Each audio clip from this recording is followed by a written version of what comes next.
Welcome, Friday afternoon in Los Angeles. I know traffic and travel. Appreciate everybody coming out. And before I introduce Jordan or reintroduce Jordan, about 2.5, 3 weeks ago, I got a very unlikely phone call from his representative indicating that he wanted to get back into the NBA and play for the Los Angeles Lakers. And at the time, he was under a very lucrative agreement with a team in Istanbul, Turkey.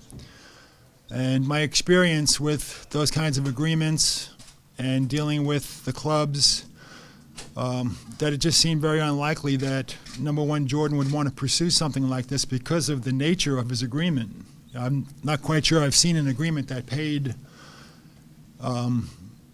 so generously in recent time in Europe, and then just getting a deal done with the club with the time change and free agent pending July 1st, it just didn't seem very likely that it would take place. But Jordan and I had a meeting. He came into the office, Jordan, about 2 weeks ago, something like that, and we sat down and we talked for about an hour. A lot of it was reminiscing and talking about his experiences, for the last 4 years, 2 years in New Jersey, lockout season. He played in Israel, and then, of course, last year in Istanbul, Turkey. But it was just a reacquaintance type meeting. I really didn't think something would become of it. Anyway, within the next 2 or 3 days, basically through Jordan's persistence, and not his persistence to make us want to desire to bring him back. Really, the persistence was about that this can get done. Number one, I would want to do this because I want to get back to the Lakers. I want to get back to the NBA. And number two, the club in Istanbul will work with us and get this done. And basically, he convinced me or us that it could happen. And we did sign Jordan to a contract about a week ago, but the way it works is you have to complete the agreement with the team in Turkey before it's official. So for the last week, Jordan, to some degree myself, but our in-house counsel, Jim Perzik, have been working on this night and day. And to Jordan's credit, and I've kidded him about it about an hour ago that I think he wants my job in a couple of years, he was able to get it done, to complete the buyout, the time difference, convincing his club in Turkey that this is something that he wanted to do, dealing with the time change, the agreement itself, the NBA, FIBA, something that might seem very complicated, simple, was not very simple, and in fact, it was pretty complicated. But it would not have taken place, had Jordan, not has been so aggressive and businesslike in his approach. And I think also his relationship with the team in Turkey, the general manager, and of course our relationship. So here we are, 3 weeks, after a phone call that I didn't think would be very leading, reintroducing Jordan Farmar back to the Los Angeles Lakers. So I'd like to bring him over here. You're familiar with the number on the jersey and the name on the jersey. Yeah, for me it's been a little bit of a journey. Last time I sat here, I was 23 years old.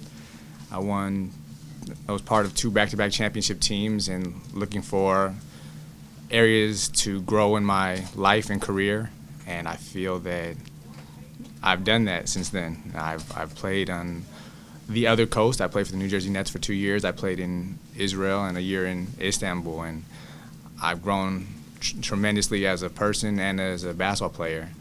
And just the opportunity to get back here to what I consider home was something that I wasn't going to let anything stop or didn't want to pass up. So I'm here now. I'm open to any questions, and I'm excited to be back. Jordan, based on the story that you just told, we know the numbers that were on the table in Turkey. To walk away from that to come here, what was the main motivation to make that first phone call? To be honest, I've been watching the Lakers since the moment I left. Seeing how things were going, stayed up every night while I was overseas, 2, 3, 4 in the morning watching games. Just feeling that, that's where I belong. That's where I felt most comfortable. That was home for me. Missing that experience and that, relationship and dynamic every day. So I felt that for a while now, and I was fortunate enough to go away and be able to make some money to, set my family up and be comfortable. And then this decision wasn't really financial. I feel that barring major injury, whatever, I'm still 26 years old, so I feel I have a long time to play basketball if things continue to go in the right direction. And I'll have still time to continue to earn some money doing this. I just wanted to really make a sacrifice to be here.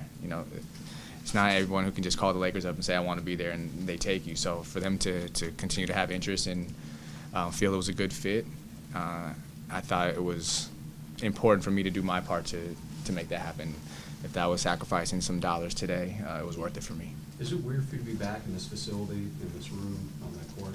I wouldn't say weird. It feels very familiar. It almost feels like I never left. It was just a little surreal being in other places, but it feels very comfortable being back around here. How has your game evolved from your time with the Lakers? I got a chance to do a lot more. I think when I was here the first time, we were in the triangle. I was young. I was just trying to fit in any way I could. And leaving, I got to play a lot more pick and roll basketball. Really going overseas, I got to carry a whole team. The success of our team was dependent on how I played individually every night. And just that experience and having that much responsibility on my shoulders really, helped develop different areas of my game. I feel that I know my game now. I know where I can be successful and where I can help. And then this time around, I'm really not looking for anything but to help where I can. Whatever the coaching staff and Mike D'Antoni asked me to do is what I'm going to try to come in and do. I don't have an agenda. I'm not trying to take Steve Nash's spot or anything like that. I'm just trying to really help the team any way I can. They also have Steve Blake too. You're coming to a spot that they have too deep already. How does that feel, or how do you fit in that? I think we all find a way to play. Watching the team last year, there was a lot of injuries, and there's always going to be opportunity. If you have what I feel I can bring to the table, I feel you'll find a way to get on the court, and I think we'll all be successful together. And I'm not really too worried about it. And I'm not worried about the competition or the confrontation. I think it'll be smooth flowing, and we'll all have a good time. Just a few years ago, when you were sitting in the same chair at your exit interviews and talking up the championships, you said that you thought that in a few years you'd be able to really look back and then appreciate those championships, that you didn't appreciate them as much when you were going through them. Have you kind of given yourself some time, and do you feel that you have now? I think so. I think when you're in the moment, it's all surreal. It's all just happening. You don't really understand the weight of what just happened. But taking a step back, being around players who never got to experience what I did, never knew what it was like to win a championship, asking me to bring my rings in just so they can look at them and, admire. Just getting that experience is eye-opening. It kind of lets you realize how good it was and how special those times were, and I really appreciate, all those times in the past and look forward to trying to create some more in the future. Jordan, you mentioned the pick and roll and how you developed. Obviously, that's a big part of what D'Antoni wants to do. How specifically has that developed, and then how about your shooting as well? Well, I didn't get a chance to play much pick and roll in the triangle at all, really. It's pretty much pass and go to the corner, and just has all its actions. So I didn't come in here to the NBA as a catch-and-shoot player, but I developed that as I, got older. And my last season in the NBA, I shot 46% from three, 49 from the field, something like that. So I was trying to get close to that 40, 50, 90 area that Steve Nash does so well. And that's just hard work and just continuing to get in the gym and do that. And being able to be out there a little more and take a few more shots really helps, with that comfort level. Does screen roll fit into what you do? Yeah, screen and roll. We did that a lot in Jersey. We played a lot of screen and roll. I played with Darren Williams a lot. So just able to pick his brain and learn from him as much as possible. And then all we did overseas was pick and roll. There was a lot of pick and roll action. So just repetition and getting it a lot more than I did when I was here the first time around really helped, develop that area of my game. How did the competition, how was that different overseas than it was, when you're in the NBA? It's a lot different in terms of the style of play, but the game is much more compact. So the decisions that have to be made are much quicker over there. They let a lot more physicality go, like, you know, being physical with the ball handler and even around the basket. So I think it helped me a lot. It's a lot more team-oriented and a lot more physical over there. This is a little more opened up, but the athletes are much better. And yeah, I think it'll help just having a different perspective and a different experience under my belt. Being overseas, were you able to keep in touch with Kobe at all during that time? I didn't speak to him much while I was over there. I didn't speak to anybody really. I was kind of isolated, and I was fortunate to have a college teammate of mine and the best man at my wedding, like one of my best friends on my team, so we got to spend a lot of time together. But I didn't really have much contact with many people over here. The time difference is 10 hours, so when I wake up, they're going to sleep and vice versa. So it was difficult being excluded from everyone, but it was definitely eye-opening, life-changing experience. Did you pick up any of the language? Just to get groceries or order dinner or stuff like that, but I can't have fluid conversation. Yeah. Would you have done this for another NBA opportunity? No, not at this extent. I don't know. I really wanted to be here, so I really didn't look too many. There was a few other situations that we're working on, but I wouldn't be playing for the minimum anywhere but the Lakers. Yeah, for sure. From your past experience, you know, being somewhat restricted by the triangle and things like that, do you feel like you haven't shown the hometown fans what you can do? Is that part of the motivation, or what? I feel so. I think it was good that it worked out this way because wanting to do more at the time. I feel I'm a much better basketball player now than I was my first free agency, you know, coming around. So I think I'm much more ready to come in and help in a bigger way this time around. Now I'm 26. I've been a few years removed. I have a family of my own, and basketball-wise, I've gotten so many different experiences since I left here. I think I'm much more prepared to deal with it this time around. So I'm excited to get out there. You know, coming in and being young, I dreamed of playing in a Mike D'Antoni system, you know, somewhere you can just be free and push the ball and make a lot of plays, and I think it'll be a lot of fun. But one of the things you wanted in leaving, and even while you're here, was to run your own team and all that. Was it not what you thought it was, or what?